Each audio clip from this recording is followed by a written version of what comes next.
सबों को जय मसीह की न्यू क्रिएशन क्राइस्ट चैनल में आप सबों का स्वागत है।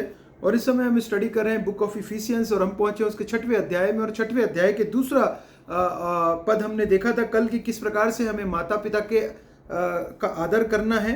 और जब हम आदर करते हैं तो परमेश्वर का वचन कहता है ब्लेसिंग्स मिलती है हमें, और वो भी लॉन्ग लाइफ की ब्लेसिंग्स। मतलब ये परमेश्वर की दी हुई प्रतिज्ञा जुड़ी हुई है। और पांचवी हमने देखा था पांचवा फिफ्थ कम नंबर कमांडमेंट, जो कि परमेश्वर के 10 कमांडमेंट्स में से एक 5वें नंबर का अपनी माता पिता का आदर कर। और आज हम देखेंगे कि किस प्रकार से हम जो पेरेंट्स हैं, जो बच्चे वाले हैं, जिनके बच्चे हैं, जिन माता पिता के बच्चे हैं, उनको किस प्रकार से हमें अपब्रिंगिंग करना है। यहाँ पे बाइबल चौथे पद में कह रही है, पहला मैं पढ़ रहा हूँ 6:4, इफिसियों 6:4, हे बच्चों वालों अपने बच्चों को रिस ना दिलाओ, परंतु प्रभु की शिक्षा और चेतावनी देते हुए उनका पालन पोषण करो।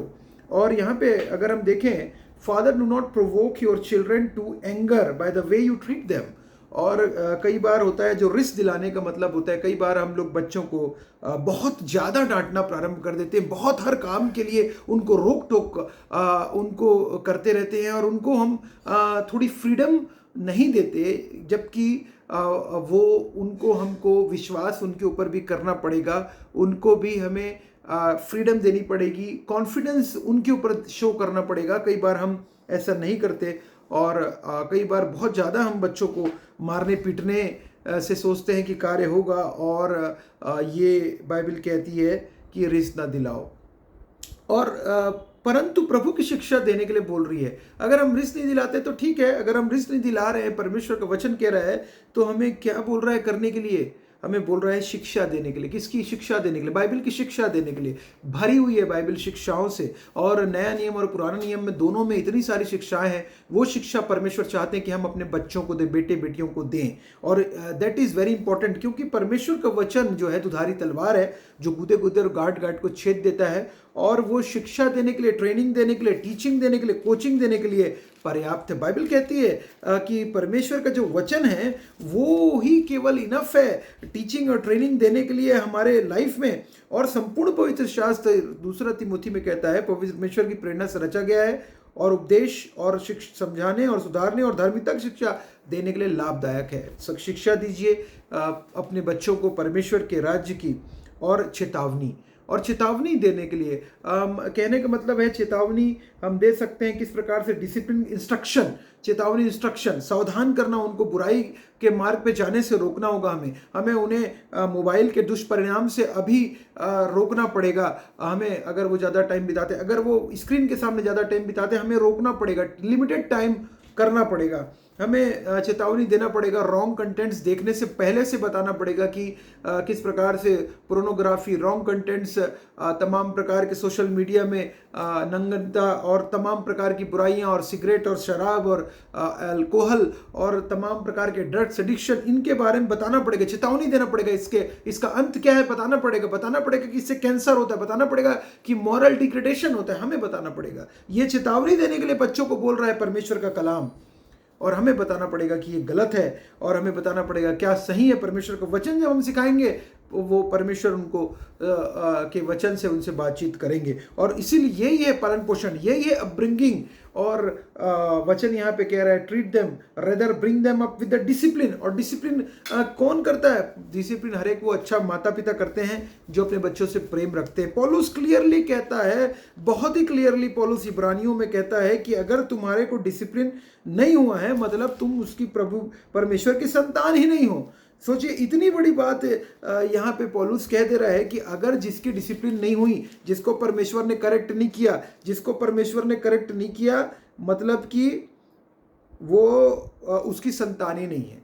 अगर इब्रानियों में आप पढ़ेंगे, इब्रानियों में वचन कह रहा है, इब्रानियों के 12 में आपके सामने पढ़ रहा हूँ, यदि वह ताड़ना जिसके भागी सब होते तुम्हारे नहीं हूँ, तो तुम पुत्र नहीं पर व्यभिचार की संतान ठहरे। वो क्लियरली बोल रहा है। और कह रहा है, और आगे कह रहा है, फिर जबकि हमारे शारीरिक पिता भी हमारे ताड़ना किया करते थे और हमने उनका आदर किया, तो क्यों? तो क्या आत्माओं के पिता की ओर और भी अधीन ना रहे जिससे हम जीवित रहें?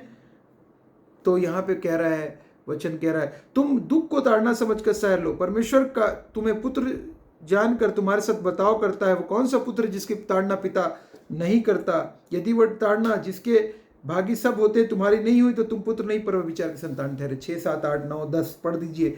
पढ़ेंगे तो आपको पता चलेगा कि परमेश्वर हमारी ताड़ना करते हैं, और ताड़ना करते हैं हमें मिलता है, हमें पता चलता है। मुझे जब भी ताड़ना मेरी होती है मुझे पता चलता है किसी न किसी रूप में ताड़ना जरूर होगी आपकी। याद रखिए, चाहे वो बीमार हो सकता है, आप बीमार के रूप में ताड़ना हो सकता है आपको कोई टेंशन, रोड़ा हो, एंजाइटीज हो, फियर्स हो, कुछ भी होगा। अलग अलग प्रकार से परमेश्वर जो है वो ताड़ना देते हैं, सिखाते हैं। कभी एक्सीडेंट होगा या कुछ तो ऐसी चीजें होंगी जो सिखाता है परमेश्वर। घोंसले को बार बार तोड़कर उसने चाहा कि सीखे, हम मुन्ना सीख उसमें।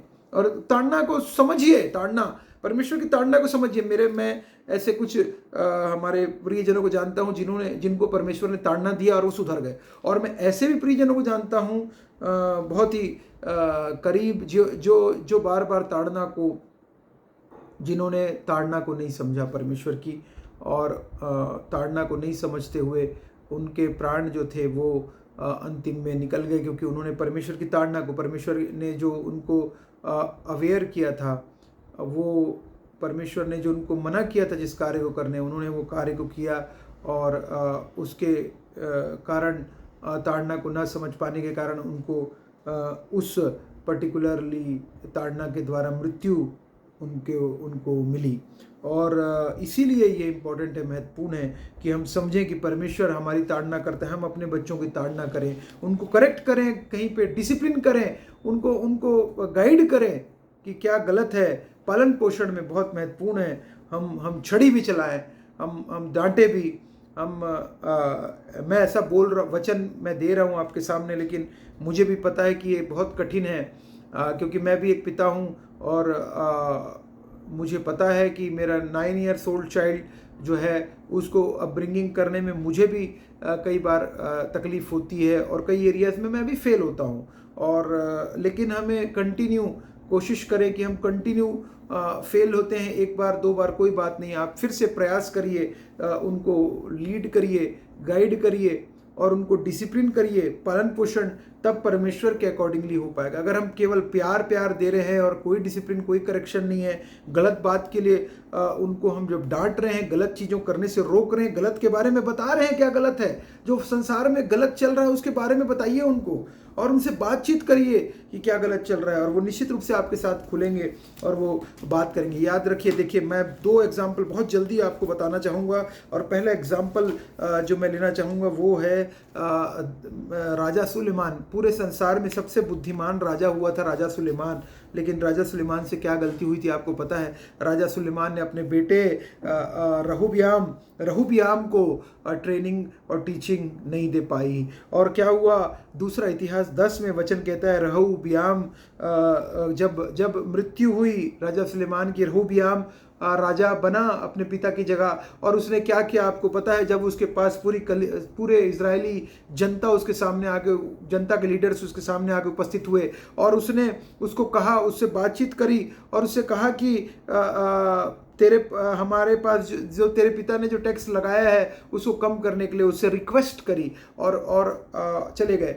उसने बोला 3 दिन बाद आना। उसके बाद क्या हुआ? उसके बाद जो उसके लीडर्स थे, ओल्ड लीडर्स थे, जो सुलेमान के सलाहकार थे, वो उसके भी सलाहकार थे जो ओल्ड एज के थे, उनकी बात उन्होंने कहा कि इनकी बात सुनना और उनके साथ प्यार से पेश आना। उसने नहीं सुना, और उसने क्या किया? रहुब्याम ने अपने दोस्तों की, यंग दोस्तों की पूरी बातों को सुना, और दोस्तों ने कहा कि तू और टैक्स बढ़ा दे, और क्या किया उसने? और टैक्स बढ़ा दिया, और वो राज्य पूरा इजराइल और यहूदा जो परमेश्वर ने यहूदी जाति को दिया था, राजा सुलेमान ने जो पूरा यूनाइटेड मिला था, और वो ऐसा राष्ट्र खत्म हो गया, डिमोलिश हो गया उसके बेटे रहुबियाम की वजह से। और ये थी रॉन्ग अपब्रिंगिंग, और ये थी जो अपब्रिंगिंग जो इतना बुद्धिमान पुरुष भी अपब्रिंगिंग करने में फेल रहा। उसी प्रकार से हम देखते हैं दाऊद राजा भी फेल रहा अपब्रिंगिंग करने में अपने बेटे की, जिसकी वजह से उसे मारा फिरना पड़ा दाऊद राजा को अपने बेटे की वजह से। और हम देखते हैं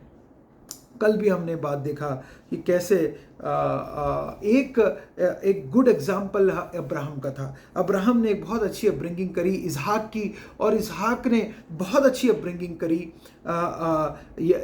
इजहाक याकूब की, और याकूब से 12 गोत्र निकले। एसाव की वो नहीं कर पाया, एसाव की नहीं कर पाया, लेकिन याकूब की किया, और याकूब से 12 गोत्र परमेश्वर ने इस्तेमाल किया, परमेश्वर ने इस्तेमाल किया उसकी अपब्रिंगिंग। उसी प्रकार से मूसा ने जब यहोशू, जबकि पिता तो नहीं था मूसा उसका, लेकिन यहोशू को इतनी अच्छी उसको ट्रेनिंग और टीचिंग और coaching, second line leadership develop कर दिया कि उसने लीड किया मूसा के वर्ड के अकॉर्डिंगली। तो अच्छी अपब्रिंगिंग भी हमारे सामने एग्जाम्पल है। तिमोथी बहुत बड़ा एग्जाम्पल है न्यू टेस्टामेंट में, जिसकी अपब्रिंगिंग उसके माता और नानी के द्वारा हुई, और वो परमेश्वर का बहुत बड़ा दास निकला, जिसको कि पौलुस भी अपना एक आत्मिक बेटा, जो कि आत्मिक बेटा मानता है। और ये अपब्रिंगिंग है, और वो परमेश्वर कार्य करने लगा। हम भी उसी प्रकार से वचन के इंस्ट्रक्शन को मानते हुए परमेश्वर के भय में बच्चों को, परमेश्वर के योजना में, परमेश्वर की इच्छा में हम अपने बच्चों को पढ़ाएं। आप सबों को परमेश्वर बहुत ऐसे आशीष दे। आप सबों को जय मसीह की।